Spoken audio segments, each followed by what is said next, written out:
Percy. I thought you would like to meet everyone. You're the good boy. You are. Come on, let's go for a walk. All right. Are you going on a walk with me?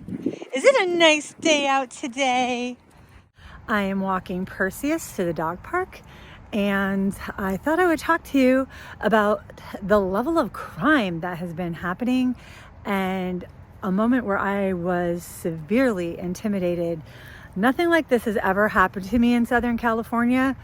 It's happened only recently. It's never happened in my 10 years of travel, and it never happened to me when I was in my RV, but it happened this summer when I was in Washington State, and now it's happened here, and a lot of crime is getting a lot worse here. So I wanted to talk about it with you. Run? You wanna go run? Come on, come on. Are you gonna play? Are you gonna play? I know. He was a good loving.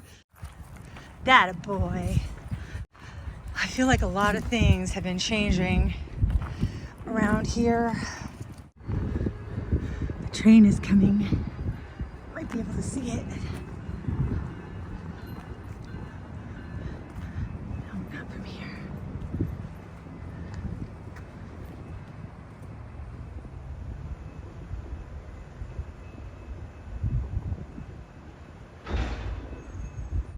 Things have gotten really strange here lately. The crime rate is going up, and it's really awful to watch and to see it going on. So let me tell you the first thing that happened, and there's like a slew of things that have happened in like the past week, which is crazy to me. I was at the park where I go to cook and charge my things and walk Percy. It's a children's park on one side, really huge, beautiful play equipment. There's 3 really beautiful pavilions where there's plug-ins and people can reserve them for parties.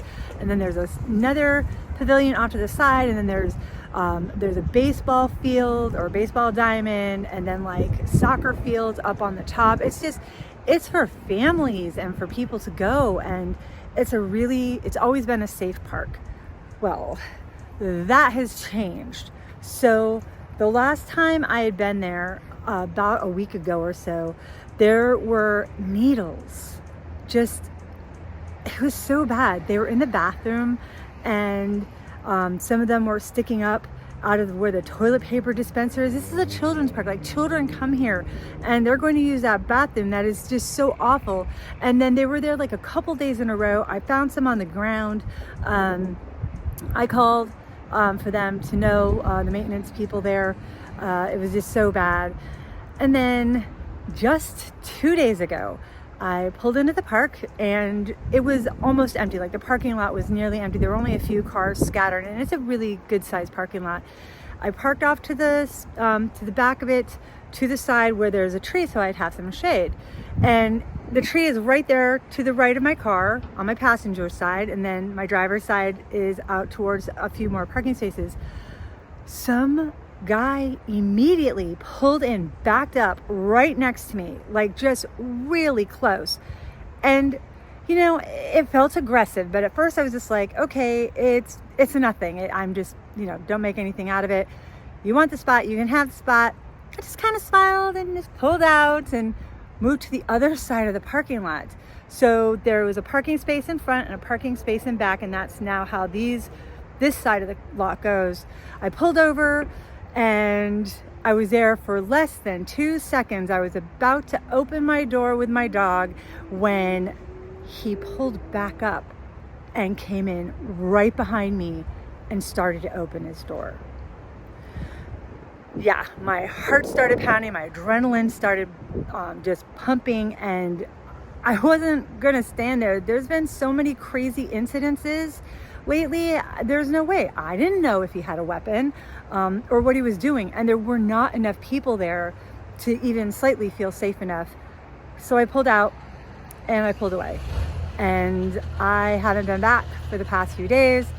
Yes, I did call the police. I told them about their car and told them what he did.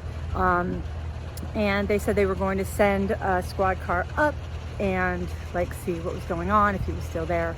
I don't know what happened. They didn't call me back.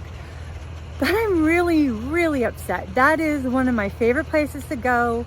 And it is just a nice place to walk my dog. Everybody walks their dogs there. People are always having picnics and there's sport events going on. And I have always felt safe there. Like at night after dark when nobody else was there, I've always felt 100% safe. I don't even want to go there now during the day. Like, I don't know what he was doing. I've never seen the car before. I don't know who it was. And I don't know. Anyway, I'm probably going to give it a couple weeks and probably go back, but make sure there's a lot of people around. There's a tree trimmer person down here and they're about to make noise. I'll be right back.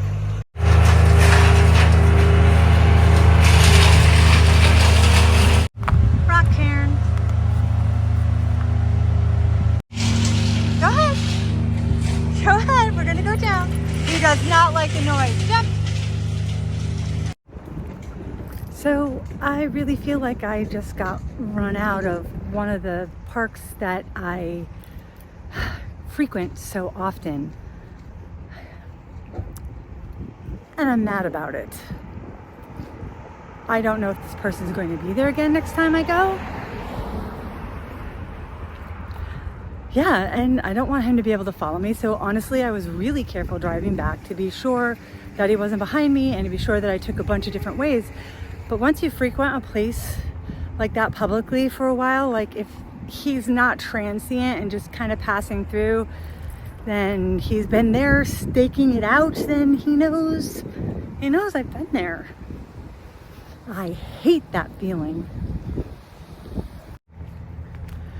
So now I have just been sticking to the library for the past couple days, and of course watching out to make sure his car's not there. Then on the same night, when I was getting ready to sleep, again, I am parked next to really nice condos and townhomes and houses, and there's a little park just, I don't know, a couple blocks up.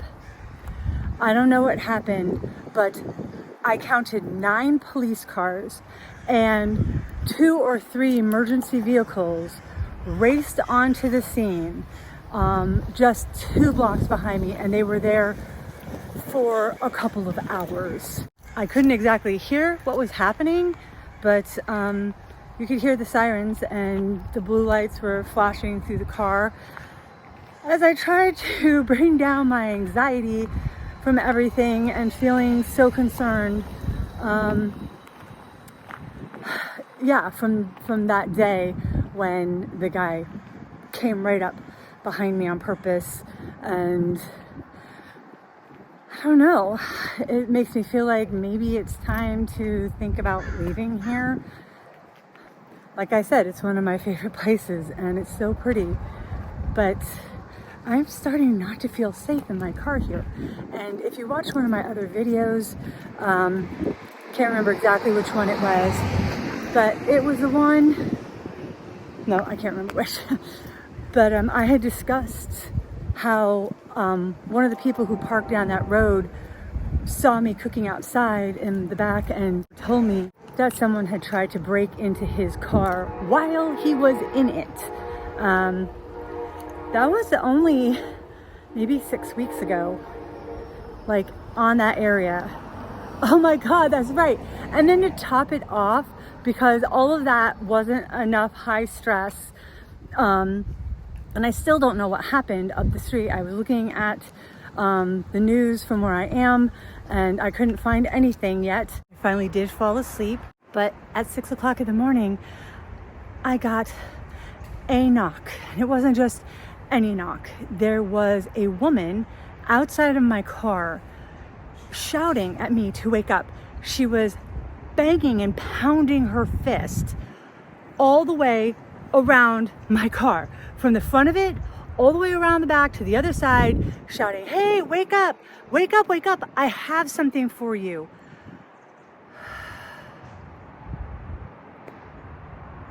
Nothing like that has ever happened to me. And I just stayed quiet. Perseus continued to bark.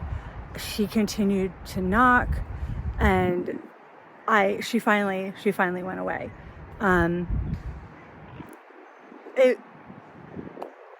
don't even know what to say.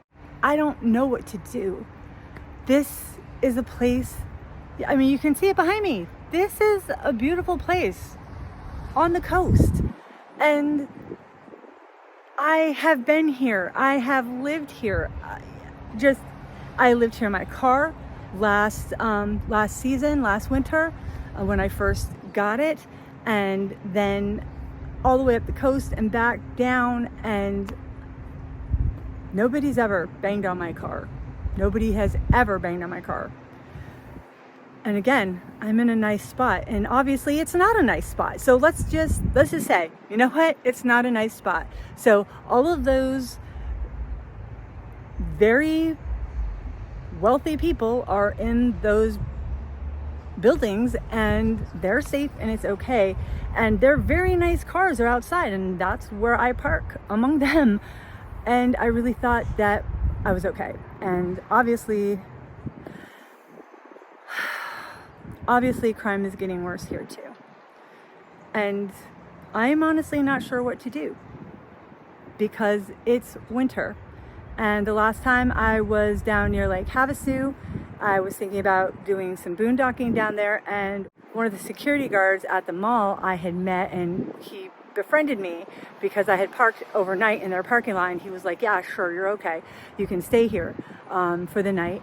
But when another person approached me and gave me a card and told me that there was boondocking in Lake Havasu, he was like, don't you go there. He's like, you don't want to go there. There's a lot of people out there doing sketchy things and doing drugs, and you're a solo female. You have no business being out there by yourself, and half of that area doesn't even have cell service. So here I am living in my car, and I'm in this really great place, and it's not so great anymore. And it just makes me so sad because I had such a hard time in Washington. I have a video about some of the things that happened in Washington and meeting really scary, having very scary encounters.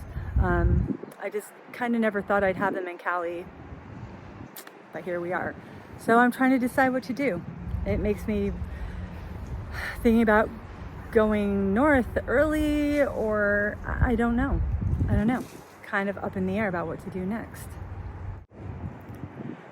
Yuma is a possibility, but there's areas in the Yuma proving grounds that are really nice you can boondock there. It's low cost. There's no electricity. It would be, propane cooking and everything. The wind and the sand. And last time I was there was a lot of broken glass. It was actually got kind of difficult for me to find areas to walk my dog because of the broken glass. So I don't know. I'm not sure what to do next. So there's that. But I'm just going to set that to the side because there's nothing I can do at present about that. But something I can say is that I am so excited. I applied for monetization on Tuesday. This is so awesome. I am so thrilled and so excited. And I did put out a short thanking everyone. And I want to thank you all again for watching my videos. I am so thrilled that my videos are resonating with viewers. And I am so grateful for the interaction with all of you. And it's starting to feel a lot like community, and I really love that. I don't really have enough money at present to get a hotel room, but I am definitely thinking about doing something like that just for a night, just to have a sense of peace and order, charge my things, cook privately, and have a really great night's sleep in a bedroom that isn't in my car. Just have a night feeling of safety. I just kind of feel like it might help reset my brain, help me to think at a different level. And take a bath. God, that would feel so pampering. Yeah, it would. That bathtub really sells that idea. God, that would be so incredible to have a bubble bath, just, and the privacy and the safety for a night. That's possible.